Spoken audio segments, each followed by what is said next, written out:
Eh bien salut les amis, très content aujourd'hui de vous retrouver pour une toute nouvelle vidéo sur Marbre Rose. Et suite à une demande d'un de mes abonnés, je vais vous présenter et en tout cas vous apprendre quelques tips sur le personnage de Luna Snow. Vous avez beaucoup de guides sur internet et évidemment depuis que le jeu est sorti, vous connaissez la plupart de ses compétences. Mais moi j'aimerais vous faire un petit guide avancé. Quand je dis bien avancé, c'est vraiment à prendre avec des pincettes, je suis pas un main healer, mais j'ai quand même quelques games à mon actif et j'ai beaucoup de collègues, de copains, d'amis, etc. qui jouent le personnage à haut niveau comme à bas elo. Donc ça permettra en tout cas ça me permet d'avoir une vue d'ensemble pour vous en parler et vous présenter les différents tips que j'ai pu recueillir sur le personnage et évidemment vous amener à vous step up et à apprendre à être beaucoup plus efficace lors de vos games. On va voir dans cette vidéo comment contrer efficacement des divers, des flanqueurs. On va voir également comment utiliser vos compétences à bon escient et d'une façon très efficace pour éviter que de votre côté vous ayez justement des sortes de ult panique ou ult compétences qui vont vous faire perdre un maximum de temps et évidemment des fois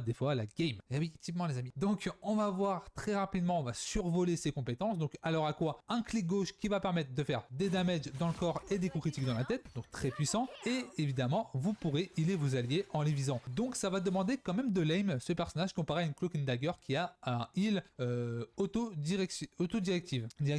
Vous aurez également le clic droit qui est un glaçon, donc c'est un stun. Ça vous permettra de le balancer aussi bien en l'air ou en étant sur terre tout simplement. Vous pourrez le balancer, ça va faire en ligne droite devant vous et ça va glacer le premier ennemi qui va toucher. Donc il y a quand même un bon petit cooldown, donc faites attention quand vous l'utilisez, le balancez pas quand vraiment vous êtes en loin pour un petit fight pour le glaçonner, ça servira à rien. On verra ça dans les prochains tips. Ensuite on a l'une des compétences les plus importantes du personnage, ça va être l'art glaciaux. Donc vous allez tout simplement taper dans vos mains, donc ça va vous donner un burst de heal plus conséquent, donc vous allez pouvoir healer rapidement vos adversaires, les remonter plus rapidement et vous ferez aussi plus de damage sur vos ennemis, pardon. Donc c'est super. Vous aurez aussi l'une des compétences qui est le plus important sur le personnage, qui sera à utiliser au bon moment et sur les bons personnages. On va y revenir aussi également. Donc c'est la partage scénique.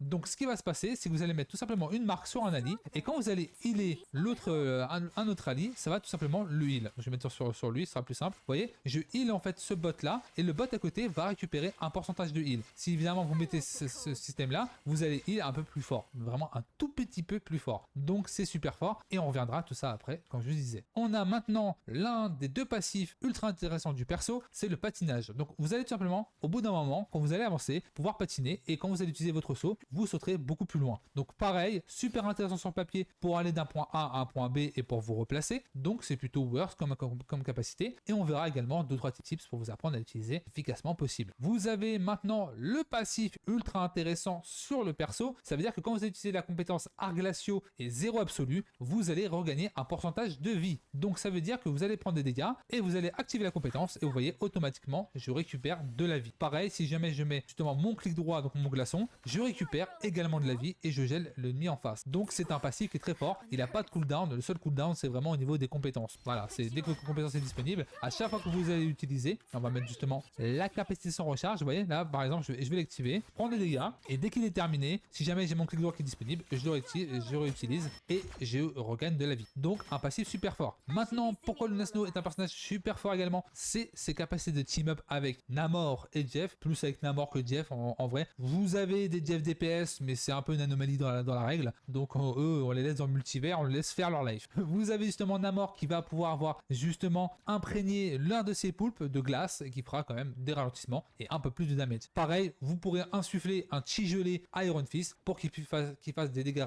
de ralentissement et que ça fasse un peu plus de dégâts glaçants évidemment. Et là où ça va être fort sur le personnage, c'est que vous aurez un bonus de 15% de soutien, donc de 2 heal en plus, donc c'est pas négligeable d'avoir sur le team up. Et aussi on va parler maintenant de sa compétence ultime qui est l'une des meilleures compétences du jeu, c'est un ultime de survie, tout ce qui est le plus classique, un petit peu comme Ange, vous pourrez tout simplement jouer entre heal et dégâts, ou comme par exemple, comment il s'appelle, j'ai oublié son nom sur Overwatch, je suis désolé, Lucio, voilà. Comme Lucio, où il pourra justement mettre une zone, de lui c'est que du heal et du buff, enfin pas du buff, du bonus de défense, pardon. Elle en fait elle fera un petit peu comme Ange, auxilier entre soins et dégâts, soins et dégâts, soins et dégâts. C'est un peu le même principe de cette ultime, voilà, vous le balancez tout simplement, et vous allez healer vos alliés, pardon, 1, 2, 3, où vous allez justement leur donner un bonus de damage, donc à ce moment-là, c'est aussi super fort. Maintenant qu'on a vu les compétences du personnage, moi je vais vous donner des compétences avancées pour vous-même, pas pour le perso. Donc, on revient justement sur certaines compétences, notamment comme on parlait tout à l'heure, du partage scénique. Le partage scénique, il faut l'utiliser sur du flank, du diver et du brawler. Ne l'utilisez pas sur vos tanks à proprement parler et vos stratégistes. Ce n'est pas fait pour eux. Je m'explique. Vous avez une front lane, vous êtes censé avoir le visu sur votre front lane. Ça veut dire que vous avez un Strange, vous avez un Magneto, vous avez une Penny Parker. Eux, ce sont vos priorités de heal. Et si jamais vous voulez être un heal efficace pour vos DPS qui vont flanquer très loin, vous mettez votre flocon. Quand vous allez heal vos tanks, ça va heal automatiquement vos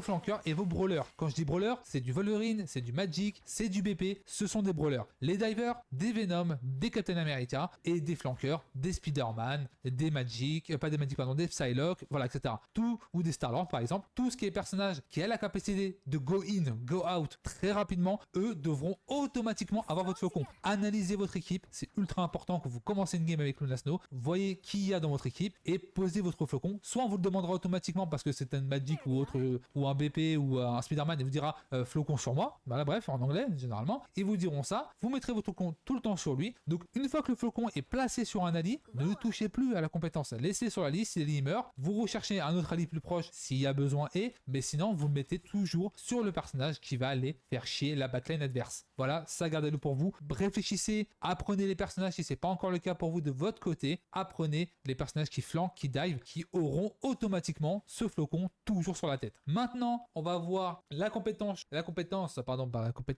l'art glaciaux. Donc ça c'est pareil, vous l'utilisez dès que vous l'avez pour tout simplement maximiser votre heal et votre beurre de dégâts, mais généralement c'est vraiment pour maximiser votre heal. Pas grand chose à dire sur cette compétence, c'est pareil, le tips est toujours ultra important et qui sera justement avec le tips qu'on va parler tout de suite. Maintenant, je vais vous apprendre une chose et je pense que la plupart des stratégistes à qui je joue ne comprennent pas ça. Jouez avec votre environnement. C'est con ce que je vous dis, mais jouez principalement avec votre environnement. Ça veut dire que si vous avez un corner gauche, vous êtes super bien placé pour justement bloquer. En plus, ce sera sur la droite de l'ennemi, donc eux, ça va vraiment bloquer et gêner leur aim. Donc à ce moment-là, c'est pareil, on apprend à aim avec son environnement et également, quand vous avez un flanqueur comme un BP, une Psylocke qui vous embête, par exemple, je prends le cas de Psylocke, pensez à être très très proche de vos tanks. Arrêtez d'être solo derrière avec ce type de personnage. Vous n'êtes pas là pour aller mourir bêtement ou tenter de faire un 1v1 contre une Psylocke. Vous avez une super aim, vous êtes vraiment le joueur le plus fort du monde et vous visez comme un dieu. Dans ce cas-là, ok, allez-y, faites ça. Mais je doute que dans la majorité des cas, on soit tous des pros de l'aim et qu'on soit tous des nécros ou des fakers à en devenir sur ce type de jeu. Voilà, donc n'hésitez surtout pas à jouer proche de vos tanks, notamment pour Psylocke, parce que vous allez considérablement réduire l'efficacité de son ultime, donc restez proche de vos alliés le plus longtemps possible. Et pareil, quand vous avez de vos flocons, vous pouvez soit l'utiliser vraiment en front pour bloquer, mais dans ces cas-là, si vous êtes loin de votre lane, vous allez tout simplement rejoindre vos tanks absolument. Arrêtez justement de jouer en arrière ou de reculer. Si vos tanks avancent, avancez avec eux. Vous avez justement une capacité à pouvoir aller rapidement sur un point, donc jouez-y. Évidemment, il y a toujours la solution de se dire j'ai un Spider-Man sur la gueule, etc. Donc là, ça sera à vous d'apprendre à jouer avec votre clic droit et ça vous permettra tout simplement de le geler. Et à ce moment-là, évitez d'essayer de le tuer. C'est pas votre but. Vous, en fait, vous mettez un glaçon et vous rejoignez rapidement, très rapidement, votre front lane. Et vous énoncez évidemment en disant que vous avez un BP derrière vous, etc. Je vais vous apprendre une chose aussi, les amis, ultra important pour tous ceux qui veulent apprendre à jouer stratégiste. Vous êtes le rôle qui a le besoin qui a en fait un besoin de communiquer constamment. Activez votre micro. Si vous avez l'impression de perdre vos games parce que vous êtes stratégiste et que vous avez l'impression d'avoir mis 45 000 de heal, c'est forcément qu'à un moment donné, vous n'avez pas assez communiqué avec votre équipe, que vous n'avez pas donné les bonnes informations. Vous êtes la backline, votre vision est supérieure à ceux qui sont déjà en front et aux divers qui ont un objectif propre, tuer la backline en face. Vous de votre côté, votre heal et votre vision de jeu est importante. Vous allez donner des informations vraiment importantes à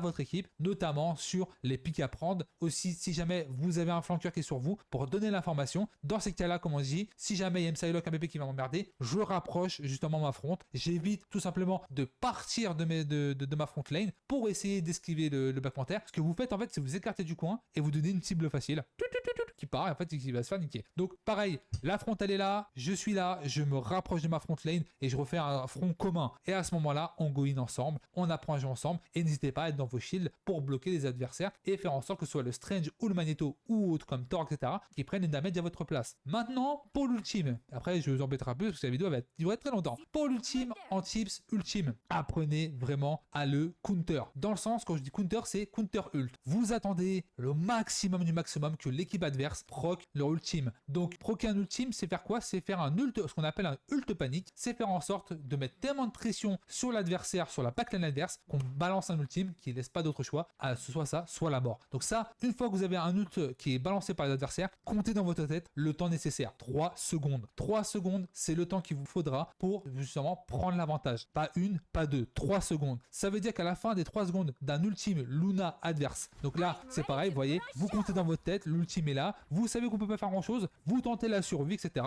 Une fois que l'ultime est terminé, ça veut dire que vous faites votre fight, etc. Vous faites 1, 2, 3, et là, vous balancez votre ultime pour le counter. Ça sert à rien de counter ult dès le départ si l'équipe est pas en danger. Dans un sens où, si vous le faites, en fait, au moment où l'ultime est pas terminé, ça va pas vraiment être worse. Donc, dans un sens, on attend qu'il ult, on compte 3 secondes, donc là, on fait 1, 2, 3, et là, vous pouvez counter ult, ça veut dire qu'à la fin des 3 secondes de l'ultime adverse, vous aurez encore 3 secondes d'ultime. Donc 3 secondes, c'est ça, 1, 2, 3. Vous voyez comment c'est super long. Et à ce moment-là, ça vous fait vraiment gagner parce que la Luna Snow, elle sera forcément focus une fois que son ultime sera terminé, ça sera forcément en plein open field. Donc à ce moment-là, vous de votre côté et votre équipe, vous devrez les tuer pendant ces 3 secondes. Ces 3 frames de seconde, c'est là où vous allez faire la différence avec votre Luna. Pareil, on arrête d'ult panique. De votre côté, si vous êtes en train de vous faire éclater la gueule par un BP, que vos alliés ne sont pas à côté et que vous avez perdu 1 ou 2 alliés, mourrez. Gardez votre ultime pour un prochain push. Si c'est vraiment en overtime et que vous n'avez pas le choix de le faire, faites-le. Mais si vous reste au moins 25 secondes